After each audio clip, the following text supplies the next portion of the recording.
The planet Varela, for always looked like it was dreaming, its twin suns bathing the red iron deserts in perpetual haze, the sky a sheet of molten silver.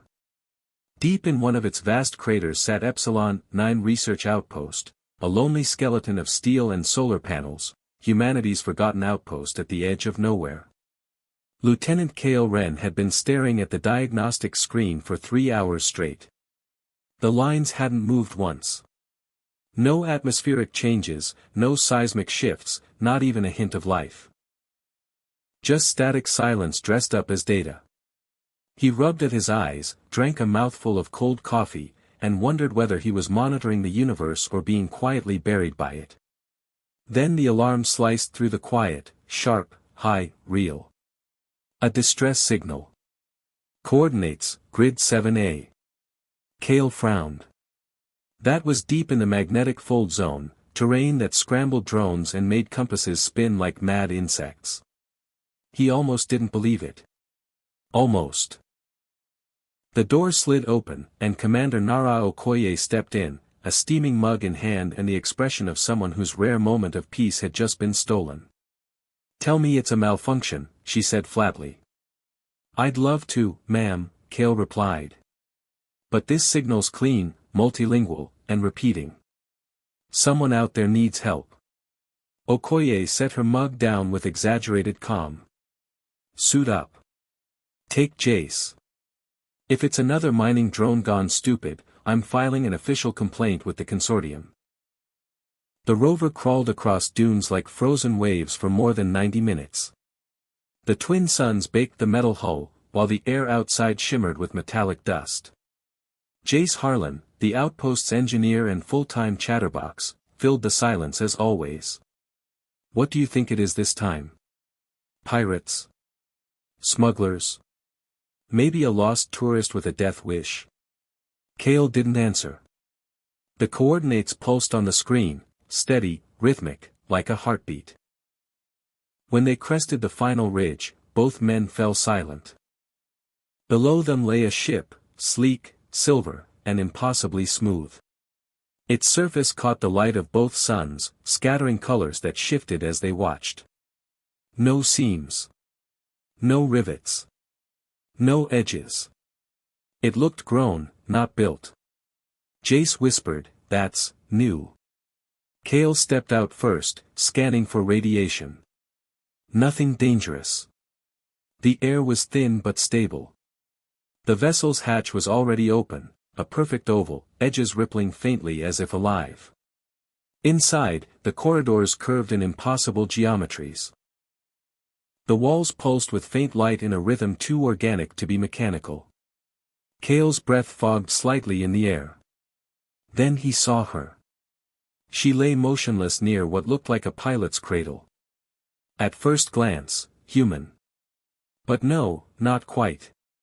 Her skin carried a faint silver-blue undertone, her ears swept gracefully backward, edged with delicate ridges that shimmered in the light. Her suit looked liquid, molding itself perfectly to her form. "Kale," Jace breathed. "Tell me that's a mannequin." Kale crouched beside her, activating his handheld scanner. No mannequin. 2 heartbeats. Respiration steady. "She's alive." "Holy hell," Jace whispered. "We just met our first real alien." Kale looked at the woman again, the alien, and felt the quiet weight of the moment settle on him. The history books would call it first contact. But right now, it just felt fragile. "Help me get her to the rover," he said softly. Carefully. When she woke, Kale was there. She blinked against the sterile light of the medbay, her violet eyes focusing with startling speed. Kale straightened from his monitor, where the translation software was still producing gibberish. She spoke, soft, melodic syllables that made the translator hiss and crackle. Then again, slower. "Where am?" Kale kept his voice calm. "Epsilon 9 Research Outpost. You crashed. We brought you in. You're safe." Her gaze flicked around the room, assessing, calculating. One hand rose to her chest. "Lyra," she said at last, tapping lightly over her heart. Then, with an almost teasing glint, do humans always collect strangers from the desert? Kale smiled before he could stop himself. Only on Tuesdays. Station policy. She tilted her head, not understanding, and then, unexpectedly, laughed. The sound was bright and alive, echoing like crystal. I think, she said haltingly, still tasting the foreign words, I'm in trouble, but maybe interesting trouble. That's one way to describe first contact, Kale replied. Outside, the twin suns slid toward the horizon, washing the medbay in gold and violet light. Inside, between two beings who should never have met, something quiet and new began to stir, something the universe hadn't planned for. The twin suns rose over Varela 4, spilling molten light across the crater fields. Within the walls of Epsilon 9, the air buzzed with subdued disbelief. Word of the alien visitor had spread fast, even among a crew trained to bury curiosity beneath protocol. For the first 2 days, Kale Ren lived between the medbay and the hangar bay. Half the outpost's translation network was dedicated to decoding Lyra's ship. The rest tried, and mostly failed, to make sense of her language. But Lyra learned faster than any machine. By the third sunrise, her sentences came out smooth, still accented but surprisingly fluent. She walked through the corridors like someone memorizing every sound. When she tilted her head, her metallic blue hair caught the light, and those pointed ears glimmered faintly, like they were built to hear things beyond human range. The crew pretended not to stare. That evening, Kale found her at the observation dome. The larger sun was sinking behind the ridge, its smaller companion hanging pale and distant. Lyra sat cross-legged on the floor, staring out into the stormless expanse. We move through the folds, she said when he joined her. Never stay long enough to make shadows. Kale leaned against a support strut. You mean your people don't settle anywhere? She smiled faintly. Settling makes us fragile. Movement keeps us alive. Your species builds walls and calls them safety. We build ships and call them home. Sounds exhausting. Sounds free, she countered. No borders. No wars over imaginary lines. She looked over at him, the corners of her mouth curling. You map planets. We map possibilities. Kale handed her a ration bar. She sniffed it suspiciously before biting, then grimaced. Is this food? Technically. It tastes like recycled oxygen. He chuckled. That's the highest compliment it's ever gotten. They sat in silence for a while, watching the desert swallow the light. Kale found himself studying her profile, the faint shimmer under her skin, the calm in her posture. She didn't move like someone lost. She moved like someone who belonged to every sky she entered. You've seen other worlds, he asked. Dozens. Maybe hundreds, if you count the ones that exist sideways. Sideways? She smiled at his confusion. Between dimensions. Places that touch yours only when reality bends. Her voice softened. You humans still think space is empty. It isn't. It's crowded, you just lack the eyes to see what's already there. Kale thought of the centuries Earth had spent searching, waiting for proof of intelligent life, only to find a single lost traveler crash-landed in dust. He exhaled slowly. So we've been blind this whole time.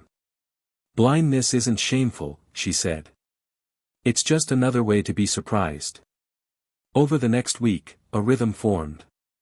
Mornings, Kale and Lyra worked side by side repairing her ship's communications array, a living thing of pulsing filaments and glass veins that refused to obey human physics. Afternoons, she would climb to the dome again, tracing constellations through the reinforced glass while Kale explained pieces of Earth. Oceans, forests, thunderstorms, birds. When he showed her holographic photos of Earth's blue surface, she leaned close enough for him to see the reflection of waves moving across her eyes. So much water, she murmured. How does anything stay still? We build cities and hope the land forgives us. She tilted her head, amused. You're a strange species. Coming from you, I'll take that as praise. He flicked to another image, penguins, sliding on ice in their black and white suits. They can't fly, Kale said, but they mate for life. Like tiny diplomats in tuxedos. Lyra stared at the image. Your planet has flightless creatures that wear formal colors and commit to lifelong partnership. And you think we are odd? Kale grinned. Fair point. The light from the second sun stretched long through the dome, painting both of them in violet and gold. Jace passed by the entrance, shot Kale a knowing look, and walked on without comment. Lyra followed his glance. Your crew thinks we're inappropriate. My crew thinks everything is inappropriate, Kale said dryly. Last week, they placed bets on whether Commander Okoye's coffee mug would finally crack. And did it? No. She glared it into submission. Lyra laughed, that bright, impossible sound that had already started to haunt him. You see? Kale said. Humans survive with sarcasm. It's our strongest instinct. Then teach me, she said, playful. I will trade you one Luminari proverb for one human sarcasm. He nodded solemnly. Deal. She stood, stretching, her suit rippling like mercury under her skin. Show me your home, she said. I just did. No, she said softly. Not the facts. Show me what you see when you think of it. So he did. Kale opened the holographic archive and let the images unfold. Rolling oceans, green forests thick as dreams, city skylines blazing against night, the chaos of marketplaces, the hush of rain on concrete. His voice grew quieter as he spoke. Lyra's expression turned contemplative. It sounds overwhelming. It is, he admitted. That's why I left. Too much noise. Too many people trying to fill it. Silence hung between them, gentle but heavy. Kale realized what he'd just confessed, to her, to himself. Lyra turned her gaze back to the stars. The Ilari have a saying, she said. Loneliness is the price of vision. Those who see furthest often walk alone. She paused. It's a terrible saying. We mostly use it to make fun of philosophers. Kale laughed quietly. I think I'd like your people. You already do. The desert night deepened. Between the twin suns' fading light, the world shifted into that rare twilight unique to Varela 4. Lyra's reflection merged with the stars beyond the glass, half human, half cosmic. I should be repairing my ship, she said. Focusing on protocol, not this. Then why aren't you? Kale asked. She smiled faintly. Because your penguins sound fascinating. And maybe I'm not ready to leave yet. Kale looked at her, really looked, and for the first time since his posting began, the cratered silence of Epsilon 9 didn't feel like exile. No, he said softly. That's not strange at all. The storm came without warning. On Varela 4, weather didn't drift, it ambushed. At 1,400 hours, the sky turned the color of molten rust, and within minutes the outpost's exterior alarms began to scream. Visibility dropped to 3 meters. The horizon vanished. Epsilon 9 sealed itself automatically, blast doors sliding shut with a hiss that sounded almost like fear. Kale had been in the Eastern lab running diagnostics when the lockdown initiated. The storm outside was chewing at the metal walls, its static charge making every panel hum. He checked the internal locator. Lyra was in the western wing, probably still working on the translation arrays. He told himself he was just making sure she knew the lockdown procedure. Definitely not looking for an excuse to see her. The corridors were dim and red-lit, emergency lights pulsing like a heartbeat. Kale's boots echoed against the steel floor as he moved toward the western communications room. When he reached it, Lyra was already there, standing before a wall of holographic displays showing the storm in roiling colors, reds, oranges, streaks of white static. "Your planet is angry today," she said without turning. "It's not mine," Kale replied. "I just rent space here." He joined her at the console. The readings were brutal, wind speeds high enough to tear a shuttle apart, static discharge spiking across the surface. "Could be 12 hours before it clears," Kale said. "Then we have time," Lyra murmured. She flicked her hand, replacing the storm map with a star chart. Not any he recognized. "I've been tracing the fold points near this system," she explained. "There's one about 8 light-hours away. Unstable, but navigable. That's likely what pulled my ship off course." Kale frowned. "You people just dive into cosmic whirlpools and hope for the best." Lyra smiled. "It's more scientific than that." "Slightly." She expanded the chart, revealing fractal-like webs of probability. "Space isn't smooth. It folds, creases, forgets itself. We simply follow the wrinkles others ignore." Kale leaned closer, pretending to study the map but mostly noticing the way the amber emergency lights reflected in her eyes. "And sometimes," she added softly, "those wrinkles spit us out in unexpected places. Like this crater." "Like you," she said, her gaze flicking up to meet his. Outside, the storm slammed against the walls. A deep rumble shook the floor. Kale's voice came out rougher than intended. "You could leave, once your ship's fixed. Send the signal. Go home." Lyra didn't look at him. "The repairs are almost done. Another few days, maybe less. But once I call them, everything changes. Protocols. Questions. Separation." She turned then, eyes luminous in the half-dark. "I'm not sure I'm ready for that." Silence fell again, thicker than the storm. Then Lyra laughed suddenly, a bright, reckless sound that startled him. "Listen to us.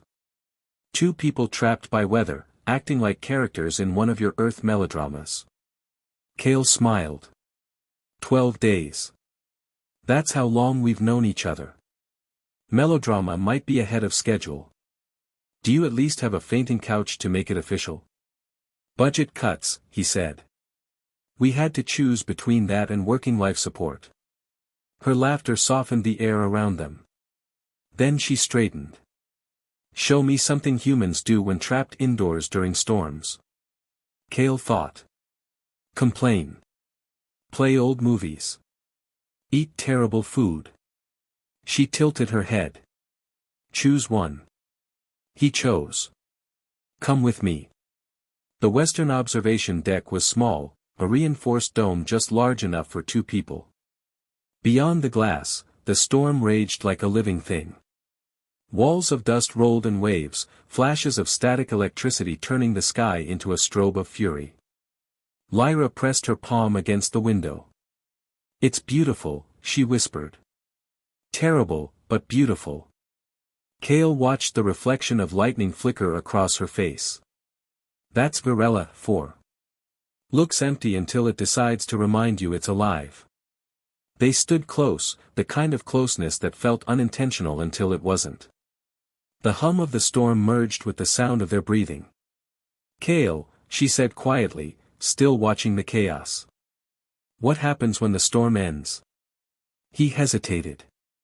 We go back to pretending we're just colleagues. That wasn't an answer. I don't have one. For a heartbeat, neither spoke. The outpost creaked under the strain, lights flickering once, twice, then steady again. Lyra turned toward him. The glow from outside softened her features, made her look almost human, though not quite. That should scare me, she said. Not knowing what comes next. Does it? No. The lights flickered again, plunging them into complete darkness. In that blind silence, Kale felt her hand find his, cool skin, strong grip. When the power returned, neither of them let go. Outside, the storm screamed against the glass. Inside, something even more powerful was forming, quiet and unstoppable. When Lyra leaned forward, and Kale met her halfway, it didn't feel like a decision. It felt like gravity. Kale woke to silence. Not the sterile silence of machines, but the fragile hush that comes after chaos. The air smelled faintly of ozone and dust. Pale light spilled across his quarters, turning the metal walls soft. Lyra lay beside him, motionless, eyes open. One hand rested on her abdomen. She looked distant. Listening to something Kale couldn't hear. "Lyra," he said softly. She didn't turn. "Something's changed." He sat up, heartbeat quickening. "Changed how?" She swallowed.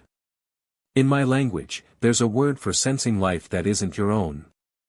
We use it when a pilot becomes so linked to their ship that they can feel its pulse." She pressed her palm flat against her stomach. "I feel that now. Here." Kale stared at her, mind refusing the thought. "That's not possible." Her violet eyes met his. "I know what impossible feels like. This isn't that." She took his hand and placed it over hers. "Tell me I'm wrong." He felt it instantly, a faint vibration, rhythmic but separate. Not her heartbeat. Not his. Something new, small, alive. His breath caught. "No. That's real," she finished for him. Kale's brain scrambled for logic. Biology, cross-species incompatibility, 1,000 reasons this couldn't happen. But reason had already lost. "We need Dr. Vasquez," he whispered. "Now." Lyra nodded slowly, still holding his gaze. "Kale," she said, her voice trembling between awe and fear, "our peoples write myths about this. Travelers who return changed. We always thought they were stories." He swallowed hard. "So did we." Outside, the first light of dawn split the sky in two, twin suns rising over a world that had just rewritten the rules of life itself. Dr. Lynn Vasquez prided herself on never being surprised. After 23 years of frontier medicine, she'd patched up miners during solar flares, reattached limbs in zero gravity, and once treated a technician who'd accidentally inhaled a microdrone. Nothing rattled her, until she saw Lyra's scan. She stared at the holographic display, blinked once, then twice. "Run it again," she said flatly. Kale did. The results didn't change. 2 heartbeats, and a third, smaller one, steady as sunrise. "Okay," Vasquez muttered. "Either the scanner's hallucinating, or physics just resigned." She rubbed her temple. "Which one of you wants to tell command that we broke biology?" "No one," Kale said.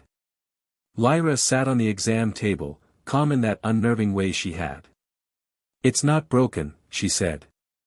"It's adapting." Vasquez arched a brow. "Adapting? Between 2 species separated by a few billion years of evolution? That's not adaptation, that's miracle," Lyra suggested. "Nightmare paperwork," Vasquez corrected. She sighed, adjusted her lenses, and pulled up genetic readings. "Let's be systematic. Step 1, confirm this isn't a translation glitch. Step 2, scream internally. Step 3, science." The display filled with swirling molecular threads. Kale leaned closer. Even to his untrained eye, the data looked strange, chromosomes splitting, merging, rewriting themselves mid-sequence. Vasquez exhaled slowly. "It's recombining in real time," she said, voice low with disbelief. "Your DNA and hers aren't fighting, they're negotiating. Finding balance." She looked at Lyra. "Whatever your species evolved to survive, it didn't include this." Lyra's eyes softened. "My people travel through folds, spaces where physics forgets how to behave. Our bodies learn to adapt to contradictions. Flexible biology, Vasquez murmured. You might have just given evolution a caffeine overdose. She zoomed in on the gestational projection. The curve of the graph climbed like a mountain. It's accelerating. Measured in weeks, maybe less. You're both going to need constant monitoring. Kale felt the world tilt. Weeks. The idea of it, of something forming between them that fast, was too large to hold. We'll keep this quiet, he said finally. Vasquez gave him a look that said you have no idea how command works. I have to report it. The system's automatic. How long before they send a ship? 6 days minimum. 2 weeks if they pretend not to believe me. Lyra slid off the table, her suit shifting like water. Then I should contact my own people before they hear through yours. You have that capability? Kale asked. My ship's short-range comms survived. I just haven't activated them yet. Once I do, she hesitated. They'll come. And then? Then decisions get made above our heads. Vasquez folded her arms. Attached, are we? Kale ignored the jab. We do this together, he said quietly. Whatever comes. Lyra met his gaze. Your penguins mate for life, yes. Perhaps they understand more than philosophers. Vasquez rolled her eyes. Wonderful. Interstellar romance and hybrid genetics. My med school never prepared me for this. Before Kale could reply, the comm crackled to life. Jace's voice came through, urgent. Doctor, we're getting something weird on long-range sensors. Looks like a ship just dropped out of Fold space, 10 clicks east of us. Vasquez turned sharply. That's too soon for command. It's not coalition, Jace said. Signature doesn't match any human registry. Just, waiting there. Lyra's expression changed. Recognition. And worry. It's Ilari. My people. Kale's stomach tightened. Already? I activated the beacon last night, she admitted softly. After the storm. I thought we had more time. Vasquez was already moving. Commander Okoye needs to know. The observation dome was chaos wrapped in professionalism. Holographic projections floated everywhere, 2 ships in the sky, 1 human, 1 alien, orbiting like wary predators. Commander Okoye stood at the central console, jaw set. Neither side's talking, Jace reported. But no weapons detected. That's encouraging, Okoye muttered. Lyra stepped forward. They'll wait for me. Ilari do not intrude without invitation. She pressed her palm to the comm interface. Let me speak first. Kale nodded. And I'll handle command. Okoye shot him a skeptical look. You plan on being diplomatic? I plan on being honest. Vasquez murmured, career suicide looks good on you. Kale managed a grim smile. My career stopped mattering when the universe decided to rewrite our biology. He activated the uplink. The holographic image of Captain Adriana Torres from the Coalition frigate Perseverance materialized above the console, calm, composed, and clearly overwhelmed. Lieutenant Wren, she said. I've reviewed Dr. Vasquez's report. Please tell me how a standard rescue mission resulted in the first hybrid life form in human history. With respect, Captain, Kale said, we're still figuring that out. Is the situation stable? Lyra stepped into view. Stable might be too generous. But we're managing. Torres studied her, visibly awed. The implications are staggering. Every protocol we have just became obsolete. Kale said, sometimes the universe doesn't care about our protocols. Before Torres could respond, a second holographic feed opened beside hers, a woman with silver streaks in her dark hair, violet eyes so like Lyra's it made Kale's chest tighten. My daughter, the Ilari woman said, voice carrying harmonics that made the translator stutter. We feared you lost to the void. Lyra's composure cracked. Mother. I crashed. The humans saved me. And now, something unexpected has happened. Her mother's gaze shifted to Kale, sharp and curious. You bonded with one of them.